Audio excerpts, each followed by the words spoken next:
آج کی کلاس میں ہم پڑھنے کے لیے جا رہے ہیں افسانہ پرامس. اردو میں اسے لکھتے ہیں پرامس، پر پڑھیں گے پرامس کیونکہ یہ انگلش ورڈ ہے. پرامس یعنی کہ وعدہ. پرامس کیا ہے؟ ایک افسانہ ہے جس کے افسانہ نگار کون ہے؟ جیلانی بانو. یعنی اس افسانے کے لکھنے والی کون ہے؟ جیلانی بانو. تو تین طرح کے سوال جو کہ میں اکثر کہتا ہوں کہ پرامس کیا ہے؟ یہ ایک افسانہ ہے. اور پرامس کس کا افسانہ ہے؟ تو جیلانی بانو کا. اس کے بعد سب سے پہلا سوال آتا ہے جیلانی بانو سے ریلیٹڈ کہ یہ کہاں پیدا ہوئی اور ان کے کام کیا تھے، یہ کوشچن آتا ہے ان سے. پھر اس کے بعد یہ ان کی زندگی کے بارے میں لکھیں. اور دوسری چیز کیا کہ یہ پرامس جو افسانہ ہے اس کا خلاصہ کیا ہے. خلاصہ آپ کا لانگ کوشچن میں آتا ہے یعنی 5 مارکس میں. پھر اس سے شارٹ کوشچن بھی آتے ہیں، ٹھیک ہے.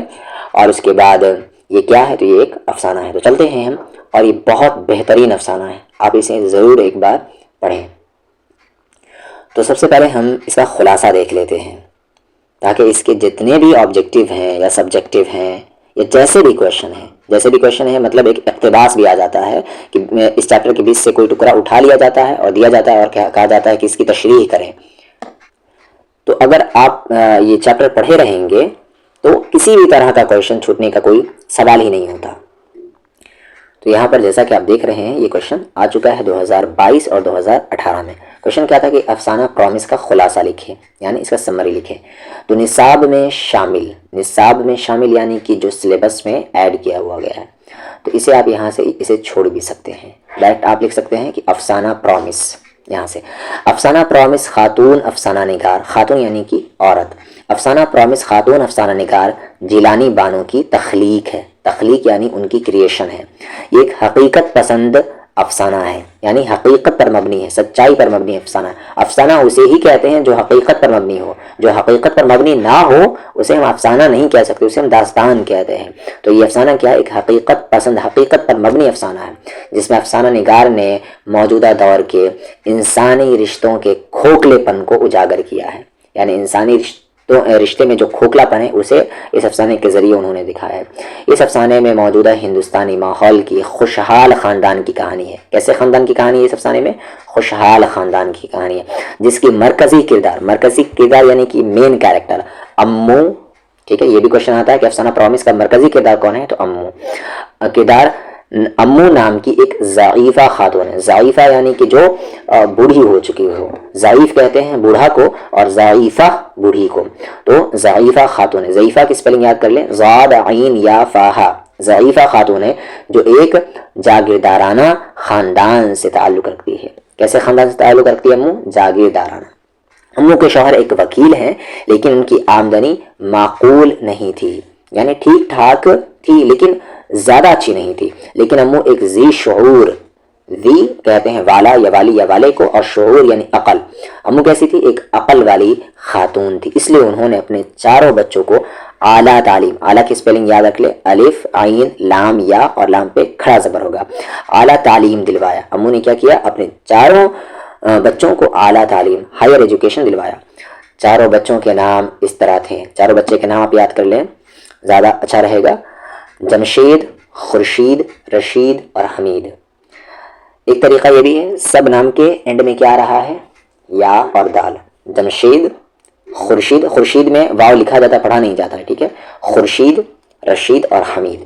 ان میں سے جمشید، خورشید اور رشید امو نے زمین بیچ کر ڈاکٹر اور انجینئر بنوایا. ٹھیک ہے، امو نے اپنی زمین بیچ کر جمشید، خورشید اور رشید کو کیا کہتے ہیں؟ ڈاکٹر اور انجینئر بنوایا. لیکن چھوٹا لڑکا حمید تمام کوششوں کے باوجود تعلیم حاصل نہیں کر سکا اور اپنے ذوق کے مطابق یعنی اپنے شوق کے مطابق ایک سیاسی پارٹی یعنی پولیٹیکل پارٹی میں شامل ہو گیا. اور تینوں بڑے بیٹے نے امریکہ میں اعلیٰ ملازمت حاصل کر لیا. امریکہ میں اعلیٰ یعنی ہائر، ملازمت یعنی کہ جاب، اعلیٰ ملازمت حاصل کر لیا. اور ماں کو ہندوستان میں چھوڑ کر امریکہ میں سکونت پذیر ہو گئے، امریکہ جا کر رہنے لگے. اور ماں کو کہاں چھوڑ دیا؟ ہندوستان میں. اسی دوران امو کینسر جیسے موذی مرض، موذی کہتے ہیں جان لیوا، اسی دوران امو کینسر جیسے موذی مرض یعنی بیماری، مرض میں مبتلا ہو گئی، پھنس گئی اور مسلسل یعنی لگاتار، اور مسلسل 2 سالوں تک بستر پر پڑی رہی. جیسا کہ ہوتا ہے امیر خاندانوں میں امو کے تمام بیٹوں نے یہ عہد کیا تھا کہ ہم لوگ ماں کے جنازے میں ماں کی میت کو کاندھا دیں گے. امو کے تمام بیٹوں نے یہ عہد کیا تھا، وعدہ کیا تھا کہ ہم لوگ ماں کے جنازے میں ماں کی میت کو کاندھا دیں گے اور ماں کے آخری سفر میں سب بھائی شریک ہوں گے. لیکن جب بیماری کی شدت کی وجہ سے امو کی حالت نازک ہو گئی اور بیٹوں کو فون کیا گیا تو امریکہ میں رہنے والے تینوں بیٹے آ بھی گئے، لیکن وہ محدود وقت لے کر آئے تھے. محدود کہتے ہیں لمیٹڈ، وہ لمیٹڈ وقت لے کر آئے تھے کیونکہ وہ تو بزی تھے. اور ماں کی موت میں کئی دنوں تاخیر ہو گئی، تاخیر یعنی دیری ہو گئی. خبر یہ ملی تھی کہ ماں کا انتقال ہونے والا، ان کی حالت بہت نازک ہو گئی ہے. لیکن جب یہ آئے تو کچھ محدود وقت کے لیے آئے تھے، اور جب محدود وقت کے لیے آئے تھے تو وہ وقت گزر گئے اور ماں کا انتقال ہی نہیں ہوا. اس لیے وہ لوگ جنازے کے اخراجات کے لیے ڈالر اور ریال دے کر واپس ہو گئے. یہ تو امریکہ والوں کی بات تھی، لیکن امو کا سب سے چھوٹا بیٹا حمید جو ہندوستان میں تھا اور وزارت کے عہدے پر یعنی وزیر کے عہدے پر فائز تھا، عہدے یعنی پوسٹ پر فائز تھا، وہ بھی اپنی مصروفیت کی وجہ سے جنازے میں شریک نہ ہو سکا. نتیجہ یہ ہوا کہ امو یہ تمنا لیے ہوئے اس دنیا سے چلی گئی کہ ان کے بیٹے ان کی موت کے بعد ان کے جنازے کو کاندھا دیتے، جیسا کہ ان لوگوں نے ماں سے پرومس وعدہ کیا تھا. لیکن اے بسا آرزو کے خاک شدہ. جیلانی بانو کے بارے میں بھی کوشچن آیا ہوا ہے کہ ان کی زندگی کے بارے میں لکھیں، لیکن وہاں پر جو کیا کہتے ہیں گیسٹ پیپر میں تھا تو اس میں الفاظ کچھ زیادہ ہارڈ تھے، اس لیے یہاں پر اسٹارٹ آپ اس طریقے سے کہہ سکتے ہیں کہ جیلانی بانو اردو افسانہ نگار کا ایک اہم نام ہے. اس کے بعد پھر یہاں سے اسٹارٹ کر سکتے ہیں. جیلانی بانو 14 جولائی 1936 یعنی 96 کو بدایوں اتر پردیش میں پیدا ہوئی. تو یاد رکھیں کہاں پیدا ہوئی؟ بدایوں میں، اور یہ کہاں پر؟ اتر پردیش میں پیدا ہوئی. ان کے والد علامہ حیرت بدایونی، ان کے والد کا نام کیا ہے؟ علامہ حیرت بدایونی نے ملازمت کے سلسلے میں حیدرآباد کی مستقل سکونت اختیار کی تو یہ حیدرآبادی ہو گئیں. ٹھیک ہے، یعنی ان کے والد کی جاب کہاں لگی؟ حیدرآباد میں، اور وہ کہاں ہمیشہ کے لیے چلے گئے؟ حیدرآباد. تو یہ حیدرآباد کی علائیں. ان کے والد اردو اور فارسی کے شاعر کے ساتھ ساتھ عالم دین بھی تھے. انہوں نے اپنے 7 بچوں کی پرورش میں خصوصی دلچسپی لی. جیلانی بانو کی تعلیم ایم اے تک ہے، ایم اے تک کیا تھا انہوں نے بیشتر یعنی زیادہ تر امتحانات پرائیویٹ ہی سے پاس کیے. ابتدا میں انہوں نے سبا بدایونی، ابتدا یعنی شروعات میں، ابتدا میں انہوں نے سبا بدایونی کے نام سے شاعری کی. تو شاعری بھی کی کس نام سے؟ سبا بدایونی.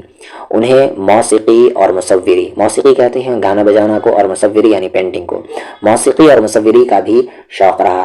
لیکن وہ افسانہ نگار اور ناول نگار کے طور پر مشہور ہوئیں. یہ کس لیے مشہور ہے؟ افسانہ نگار اور ناول نگار کے طور پر. 1959 میں ان کی شادی مشہور ادیب ڈاکٹر انور معظم، ان کی شادی کس سے ہوئی؟ ڈاکٹر انور معظم. تو یہ تو ہو گیا ان کا انٹروڈکشن. آگے چلتے ہیں. روشنی کے مینار، نروان، پرایا گھر، رات کے مسافر، روز کا قصہ، یہ کون ہنسا، تریاق، نئی عورت، سچ کے سوا، بات پھولوں کی، ان کے افسانوی مجموعے ہیں. یہاں سے آپ کو 3 نام کر لینا ہے، جس میں سے ایک نام آپ کو یاد رکھنے، یہ تریاق. پھر آگے دو آپ خود اس سے یاد کر لیں. پرایا گھر بھی کر سکتے ہیں، رات کے مسافر، روز کا قصہ، نئی عورت، سچ کے سوا، یہ سارے کیا ہیں؟ ان کے افسانوی مجموعے. اور آگے ایوان غزل، یہ کوشچن آ چکا ہے. ایوان غزل اور بارش سنگ ان کے ناولوں کے نام ہیں. ایوان غزل کس کے نام ہے؟ ان کے ناول کے نام ہے. نغمے کا سفر اور جگنو اور ستارے ان کے ناولٹ ہیں. ناول سے جو چھوٹا ہوتا ہے اسے ہم ناولٹ کہتے ہیں. انہوں نے کرشن چند پر مونوگراف بھی لکھا. کس پر مونوگراف لکھا؟ کرشن چند پر. بچوں کے ادب اور تراجم سے بھی ان کی دلچسپی رہی. دنیا کے مختلف زبانوں میں ان کی تخلیقات کے ترجمے ہوئے. انہیں مودی غالب ایوارڈ، کل ہند قومی Hali award, Naqoosh award, Soviet Land Nehru award وغیرہ سے بھی سرفراز کیا گیا. وہ آج بھی اپنی تخلیقی کاموں میں پوری طرح سرگرم ہیں، یعنی آج بھی وہ اسی طریقے سے محنت کر رہی ہیں. اب ہم چلتے ہیں مختصر سوال پر. افسانہ پرامس میں خواجہ بی کون تھی؟ تو افسانہ پرامس میں خواجہ بی امو کی ذاتی خادمہ تھی. امو کی ذاتی یعنی پرسنل خادمہ تھی. تو امو کی خادمہ کون تھی؟ خواجہ بی، ذاتی خادمہ تھی. خادمہ یعنی نوکر. جیلانی بانو کی پیدائش کب اور کہاں ہوئی؟ تو ان کی پیدائش ہوئی تھی 1936 میں، 14 جولائی 1936. کہاں ہوئی تھی؟ یو پی کے شہر بدایوں میں ہوئی تھی. جیلانی بانو کے ایک افسانے کا نام بتائیے. تو یہی آپ بتا سکتے ہیں. پرامس بھی کیا ہے؟ ایک افسانہ ہے، اور یہ بھی کہہ سکتے ہیں رات کے مسافر ان کا ایک افسانہ ہے. اگلا کوشچن ہے جیلانی بانو کے 2 ناول کے نام بتائیں. تو وہی ایوان غزل اور بارش سنگ، ان کے 2 ناول کے نام ہو گئے۔ کردار اساس 4 افسانوں کے عنوانات اور ان کے لکھنے والوں کے نام بتائیے، یعنی کہ یہاں پر کچھ افسانہ کا نام لکھا گیا ہے، ان کے افسانہ نگار کے نام بتانے ہیں۔ تو لاجونتی یہ کس کا افسانہ ہے؟ راجندر سنگھ بیدی کا۔ کالو بھنگی کس کا افسانہ ہے؟ کرشن چندر کا۔ پرومس کس کا افسانہ ہے؟ جیلانی بانو کا۔ ابراہیم سقا کس کا افسانہ ہے؟ سلام بن رزاق کا، جس میں سے ہم لوگوں نے پرومس پڑھ لیا ہے اور اس کے بعد باقی بھی پڑھنا ہے۔ افسانہ پرومس کا مرکزی کردار، مین کیریکٹر کون ہے؟ تو مین کردار امو ہے۔ پرومس افسانے کے 2 کرداروں کے نام لکھے تو جمشید اور رشید۔ کینسر کا مرض کس کے سارے بدن میں پھیل جاتا ہے؟ تو امو کے۔ آگے ہے گرینڈ مم نے اپنے 4 بیٹوں کے ساتھ زندگی انجوائے کرنے کا کوئی پرومس کیوں نہیں لیا؟ یہ بات کس نے کہی؟ بیبی نے کہی جو امو کی پوتی تھی۔ امو نے اپنے بیٹوں سے کیا پرومس لیا تھا؟ تو امو نے اپنے بیٹوں سے موت کے بعد کاندھا دینے کا پرومس لیا تھا۔ امو یاسین شریف پڑھیے، اللہ کو یاد کیجیے، یہ بات کس نے کہی؟ بڑی بہو نے نزاع کے عالم میں امو سے یہ بات کی۔ نزاع یعنی جب موت کا وقت ہوتا ہے۔ جیلانی بانو کا کون سا افسانہ آپ کے نصاب میں شامل ہے؟ تو پرومس۔ اب چلتے ہیں آبجیکٹو کی طرف۔ پرومس ایک افسانہ ہے، کس کا ہے؟ جیلانی بانو کا۔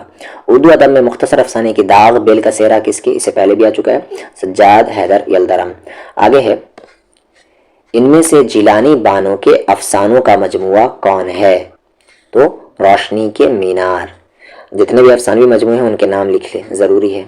جیلانی بانو کے والد کا نام کیا ہے؟ تو علامہ حیرت بدایونی۔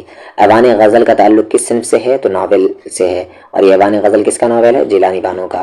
ناول بارش سنگ کے مصنف کون ہے؟ تو جیلانی بانو۔ دیکھ لیں وہ سارے کوشچن آ رہے ہیں۔ پرومس کیا ہے؟ تو پرومس ایک افسانہ ہے۔ امو کے 4 بیٹوں میں سے کون بیٹا ہندوستان میں رہتا تھا؟ تو حمید، اس کا نام یاد کر لیں۔ حمید کہاں رہتا تھا؟ ہندوستان میں۔ حمید میں پہلے آ رہا ہے اور ہندوستان میں بھی امو کا ایک بیٹا جمشید کہاں رہتا تھا؟ تو شکاگو رہتا تھا۔ امو کس بیماری میں مبتلا تھی؟ کینسر میں۔ جیلانی بانو کی وفات کب ہوئی؟ تو ان میں سے کوئی نہیں۔ امو کی خادمہ کا نام کیا تھا؟ تو خواجہ بی۔ جیلانی بانو کی تعلیم کہاں تک ہوئی تھی؟ تو ایم اے تک۔ جیلانی بانو نے کس افسانہ نگار پر مونوگراف لکھا تھا؟ تو کرشن چندر پر۔ جیلانی بانو کے شوہر کا نام انور معظم۔ امو سے جنازہ میں کاندھا دینے کا وعدہ کس نے کیا تھا؟ بیٹوں نے۔ امو کے شوہر کیا تھے؟ تو وکیل تھے۔ ان میں سے کون جیلانی بانو کا افسانوی مجموعہ نہیں ہے؟ تو آنکھ مچولی ان کا افسانوی مجموعہ نہیں ہے، اور باقی یہ روشنی کے مینار، نردوان، رات کے مسافر، انہی کے افسانوی مجموعے ہیں۔ آگے جیلانی بانو کا تعلق کس شہر سے ہے؟ تو حیدرآباد سے، کیونکہ ان کے والد کیا ہو گئے تھے؟ حیدرآباد میں سکونت اختیار کر لیے تھے ملازمت کے چکر میں، جاب کے چکر میں۔ آگے پرومس کس کا افسانہ ہے؟ دیکھیں کتنی بار یہ کوشچن آیا ہے، تو جیلانی بانو کا افسانہ ہے۔ افسانہ پرومس کا مرکزی کردار تو امو ہے۔ افسانہ پرومس میں کتنے بھائیوں کا تذکرہ ہے؟ 4 بھائیوں کا تذکرہ ہے۔ ایوان غزل کس کا ناول ہے؟ تو جیلانی بانو کا۔ اینڈ فائنلی لاسٹ کوشچن ہے، جیلانی بانو کی پیدائش کہاں ہوئی؟ تو بدایوں میں، اور بدایوں کہاں ہے؟ یو پی کا ایک شہر ہے۔ وقت تو ہے ابھی 20 منٹ نہیں ہوا ہے، تو ہم اس افسانے کو پڑھ لیتے ہیں۔ افسانے کا نام ہے پرومس۔ امو ابھی آپ بالکل ٹھنڈی پڑ گئی تھی۔ ہم سمجھے کہ امو کے آس پاس کھڑے ان کے تینوں بیٹے، ان کی بیویاں، ان کے بچے سب گھبرا گئے۔ امو زندہ ہے۔ ہم سمجھے کہ ہم نے ان کے مرنے کا دکھ کتنی آسانی سے سہ لیا۔ امو سب کی طرف بڑے دکھ کے ساتھ دیکھ رہی تھی۔ ان کے سب سے بڑے بیٹے نے کتنی جلدی سفید کپڑا ڈال کر امو کا منہ چھپانا چاہا۔ اگر امو ہاتھ اٹھا کر چادر نہ ہٹا دیتی تو شاید وہ سب دوسرے کمرے میں جا کر انہیں دفن کرنے کی تیاری شروع کر دیتے۔ وہ سب نظریں جھکائے کھڑے تھے، جیسے امو نے دیکھ لیا کہ ان کے مرنے پر کسی کی آنکھ سے ایک آنسو بھی نہیں نکلے گا۔ 2 برس ہو گئے جب ڈاکٹر نے کہا تھا کہ کینسر امو کے سارے بدن میں پھیل گیا ہے، کسی بھی وقت انہیں کچھ بھی ہو سکتا ہے۔ جب سے یہ بات ان کے دونوں بہوؤں نے سنی تھی، وہ امو کا زیادہ خیال کرنے لگی تھی۔ ہر مہینے فون پر امو کی خیریت پوچھتی۔ دوسری بہو امریکی تھی، وہ انڈیا کی گرمی برداشت نہیں کر سکتی تھی، پھر بھی وہ ہر سال آتی، کسی 5 اسٹار ہوٹل میں ٹھہرتی۔ حیدرآباد کے سیر و تفریح سے فرصت ملتی تو کسی دن امو کی مزاج پرسی یعنی حال پوچھ بھی لیا کرتی تھی۔ تینوں بیٹے ان کے علاج کے لیے بڑی پابندی کے ساتھ ڈالر اور ریال بھیجتے تھے۔ امو کے لیے بہت اچھا ڈاکٹر، بہترین علاج، گھر میں ہر طرح کا آرام، دن رات خدمت کرنے والی خواجہ بی، جن کی خادمہ تھی خواجہ بی، جسے دور بیٹھی بہویں انعام و اکرام سے نوازتی رہتی تھیں، یعنی جو دور تھیں وہ ان کو خواجہ بی کو پیسے دیا کرتی تھی۔ تو بہترین علاج تھے، بہترین ڈاکٹر تھے، سب کچھ تھا، لیکن اپنے نہیں تھے۔ جس سے امو کو سکون ملتی وہ نہیں تھے۔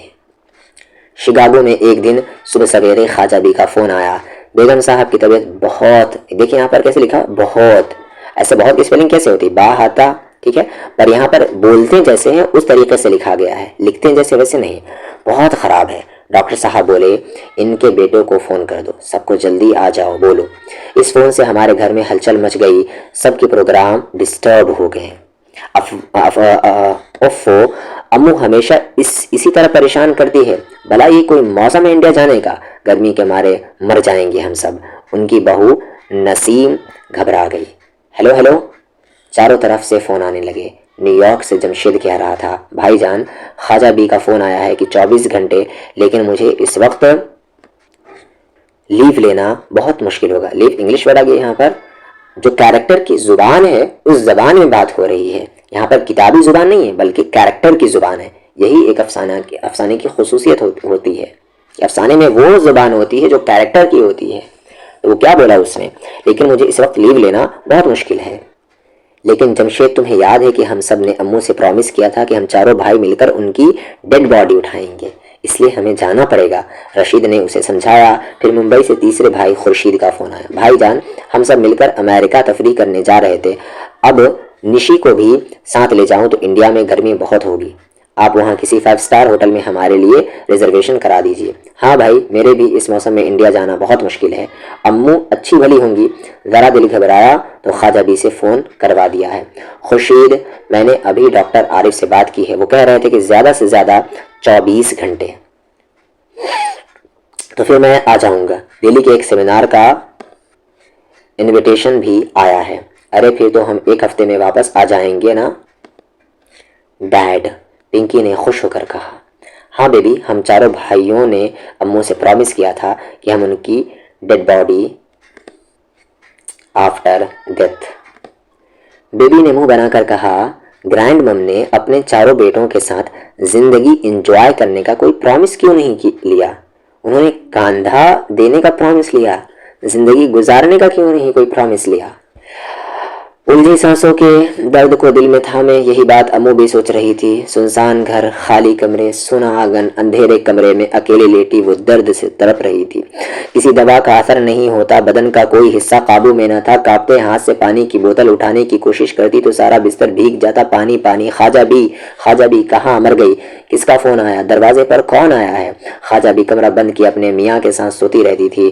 بڈھی کو چلانے کی عادت ہو گئی، میں تو پاگل ہو جاؤں گی، یہاں کوئی دوسری نوکری ڈھونڈو جی۔ اب تو ان کے میاں کی وکالت بس یوں ہی چلتی تھی، مگر امو نے جائیداد بیچ کر چاروں بیٹوں کو ڈاکٹر انجینئر بنا دیا۔ اچھی ڈگریاں ملتے ہی ان سب کی پنکھ نکل آئے اور انہوں نے امریکہ کی طرف پرواز کی ٹھانی۔ امو کو یہ بات اچھی نہ لگی، اتنی دور، اللہ میاں کے بچوارے، ہم سب امریکہ میں جا بسیں گے۔ ہم سب؟ تمہیں کون لے جائے گا امریکہ؟ بچوں کے ابا نے ہنس کر کہا تھا، امریکہ میں ماں باپ نہیں رہتے ہیں، وہ نوجوانوں کا ملک ہے۔ اچھا تو ماں باپ کہاں جائیں؟ امو نے تعجب سے پوچھا تھا۔ کوڑے کی ٹوکری میں، ابا نے خفا ہو کر کہا تھا۔ دیوان گھر کے آنگن میں بیٹھی کبوتروں کو دانہ ڈالتے میں امو سوچتی تھی کہ کوڑے کا ڈھیر بھی ہی بن گیا ہے یہ گھر، بار بار لائٹ چلی جاتی ہے، اندھیرے میں ماچس نہیں ملتی، پوسٹ میں کوئی خط پھینک جائے تو وہ کسی قیدی کے پیچھے پڑا مہینوں کے بعد ملتا ہے۔ ویسے بھی ان کے بیٹے اب خط لکھنے کی پرانی رسم بھول چکے تھے، کبھی ضرورت ہوتی تو فون کر لیتے ہیں، دودھ والا دودھ پھاٹک پر رکھ کر چلا جاتا ہے تو روز کتا اٹھا کر لے جاتا ہے، کبھی آنگن میں کسی بچے کی گیند گر جائے تو وہ اندر آنے سے پہلے امو کی صورت دیکھ کر بھاگ جاتا ہے۔ رشتہ داروں کو فرصت نہیں ملتی آنے کی، اتنی بار وہ فون پر کہتی تھی، رشید اب میں تمہارے پاس آ جاؤں گی، مجھے روز بخار آ جاتا ہے، کھانسی بہت بڑھ گئی ہے، اکیلے گھر میں جی گھبراتا ہے۔ مگر امو آپ کی بیماری کا علاج یہاں بہت مہنگا ہے، گھر میں کوئی نہیں رہتا، آپ کی دیکھ بھال کیسے ہوگی؟ رشید امو کو اپنی مجبوری سناتا تھا۔ اچھا پھر پنکی اور طارق سے کہو مجھ سے فون پر بات کرے، بچوں کو دیکھنے کو جی چاہتا ہے میرا، بچوں کو یاد کر کے انہیں رونا آ جاتا ہے۔ وہ بات یہ ہے امو کی بچوں کو اردو نہیں آتی اس لیے وہ آپ کی بات نہیں سمجھ سکتے۔ امو فون رکھ دیتی ہے۔ میری بات کوئی نہیں سمجھتا، نہ بچے نہ ان کے ماں باپ۔ جب تینوں بھائی امریکہ گئے تو امو ابا کے پاس حمید کو چھوڑ گئے تھے۔ حمید کا دل پڑھائی میں نہیں لگتا تھا، سارا دن نکمے دوستوں کے ساتھ گھومتا، کبھی اسٹوڈنٹ یونین کا جھنڈا تھامے سڑکوں پر گھوم رہا ہے تو کبھی کسی سیاسی پارٹی کے ساتھ نعرے لگا رہا ہے۔ پھر ایک دن سنا وہ کسی پارٹی میں شامل ہو گیا ہے۔ تمہارے امتحان میں 1 مہینہ رہ گیا ہے، اسٹڈی کیوں نہیں کرتے؟ ابا اسے بار بار یاد دلاتے تھے۔ ابا میں اس سال امتحان نہیں دوں گا، مجھے الیکشن کا کام کرنا ہے۔ ابا بہت خفا ہوئے۔ امو نے رو رو کر سمجھایا۔ مستقبل کے بھیانک نقشے کھینچتے، جب زندگی بھر بھائیوں کے آگے ہاتھ پھیلانا پڑے گا۔ مگر حمید اب گھر بہت کم آتا تھا۔ پھر خبر آئی کہ کسی مخالف پارٹی کے ممبر کو مارنے کے جرم میں حمید گرفتار ہو گیا ہے۔ سنا ہے وہ آدمی ہاسپٹل میں مر گیا۔ سارے محلے کے لوگ اماں ابو کو پرسا دینے آئے۔ جانے کون سے گناہ کی سزا ملی کہ حمید اس کے گھر میں پیدا ہوا، اب اسے پھانسی کی سزا ملے گی۔ دوست رشتہ دار تعزیت کے لیے آنے لگے۔ پھانسی پر چڑھیں گے حمید کے دشمن، اب وہ تو ہمارا ہیرو ہے، حمید کے دوست کہہ رہے تھے۔ ان کی پارٹی اکثریت میں آ گئی تھی، اس لیے کچھ دنوں تک اس مقدمے کی کارروائی چلتی رہی، پھر معاملہ ٹھپ ہو گیا۔ ایک دن حمید کا ایک دوست آیا تو اس نے امو سے کہا کوئی ور کر دو، 4 مرڈر کر ڈالے تو پارٹی سے اسے الیکشن کا ٹکٹ دینے پر مجبور ہو جاتی ہے۔ وہی ہوا، حمید کے گناہوں کی لمبی لسٹ نے اسے اپنی پارٹی کا سب سے اہم لیڈر بنا دیا۔ اب دیکھتا ہوں کہ ہمارے حلقے کا کون ووٹر ہے جو مجھے ووٹ دیے بغیر زندہ رہ سکتا ہے۔ امو اور ابا دم سادے بیٹھے رہتے تھے۔ جب گلے میں پھولوں کی ہار ڈالے ایک جلوس کے ساتھ حمید گھر آیا، ابا دونوں ہاتھوں میں منہ چھپائے بیٹھے تھے۔ وہ ابا سے گلے ملنے کے لیے جھکا تو ابا نیچے گر پڑے۔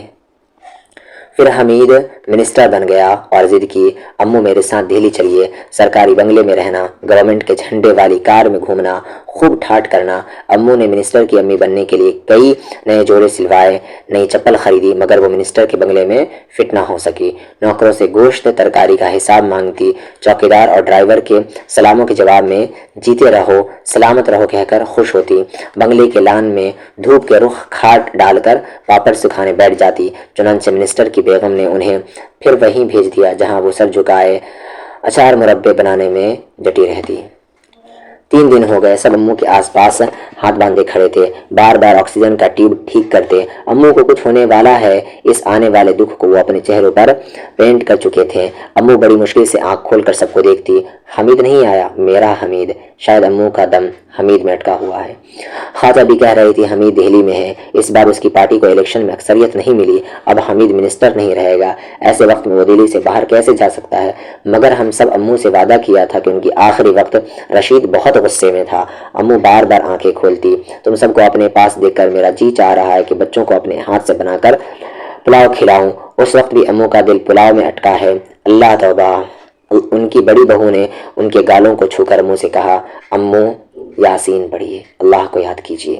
یاسین کیوں کہتے ہیں؟ نزا کے وقت، موت کے وقت جب روح نہیں نکلتی صحیح سے تو لوگوں کا چلن ہے، رواج ہے کہ وہ یاسین پڑھیں۔ میرا حمید اب میرے جنازے کو کاندھا دینے، وہ پھر رونے لگی۔ تم سب نے مجھ سے وعدہ کیا تھا کہ میرے جنازے کو چاروں بھائی مل کر اٹھاؤ گے۔ ہیلو، اب امی کا کیا حال ہے؟ حمید کا دہلی سے فون آ گیا۔ کیا آکسیجن دی جا رہی ہے؟ مگر اب آکسیجن دینے سے کیا فائدہ جب ڈاکٹر کہہ چکا ہے کہ بھائی جان میری بات سنیے، اگر خدا نخواستہ امو کو آج رات کچھ ہو گیا تو پرائم منسٹر مجھے پرسہ دینے آئیں گے، لیکن پرسوں ہماری منسٹری ختم ہو رہی ہے، اس لیے آپ امو کو فوراً کسی اچھے شاندار ہاسپٹل میں لے جائیں۔ انتقال کی نیوز ٹی وی پر آئے تو اس ہاسپٹل کا نام بھی ہونا چاہیے۔ پھر اس نے کہا، ذرا بھابھی کو فون دیجیے۔ ہیلو بھابھی، سب انتظام اچھا کیجیے، خرچ کی فکر مت کرنا، ممکن ہے ٹی وی والے بھی اپنی نیوز میں شامل کرنے کے لیے گھر پر آئیں۔ آپ فکر نہ کریں حمید بھائی، میں نے سب انتظام کر دیا ہے، بھابھی نے اطمینان دلایا۔ کیا کہہ رہا ہے حمید؟ کب آ رہا ہے؟ امو نے ڈوبتی سانسوں کو روک کر کہا۔ تب ڈرائنگ روم میں جا کر خورشید نے کہا، کل مجھے دہلی میں ایک سیمینار اٹینڈ کرنا ہے اور میں صرف 3 دن کی لیو لے کر آیا ہوں، بچے گرمی سے گھبرائے جا رہے ہیں، امریکن بہو نے منہ بنا کر کہا۔ صبح سویرے امو کی آنکھ کھلنے سے پہلے وہ سب چپکے چپکے گیٹ کے باہر نکلے۔ انہوں نے خواجہ بی کو امو کی اچھی طرح دیکھ بھال کرنے کی ہدایت دی اور بہت سے ڈالر، ریال، روپے اس کے ہاتھوں میں تھما دیے۔ امو کی خیریت کے لیے ہمیں فون کرتی رہنا، بائے بائے۔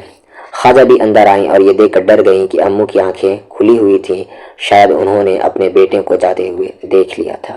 پھر اس نے ایک دکان کا فون نمبر ملایا۔ ہیلو، میت لے جانے والی ایک لاری بھیج دیجیے اور ساتھ میں 4 آدمی بھی ہوں، اور کچھ نہیں چاہیے، ان کے لڑکے ہر چیز کا انتظام کر گئے ہیں۔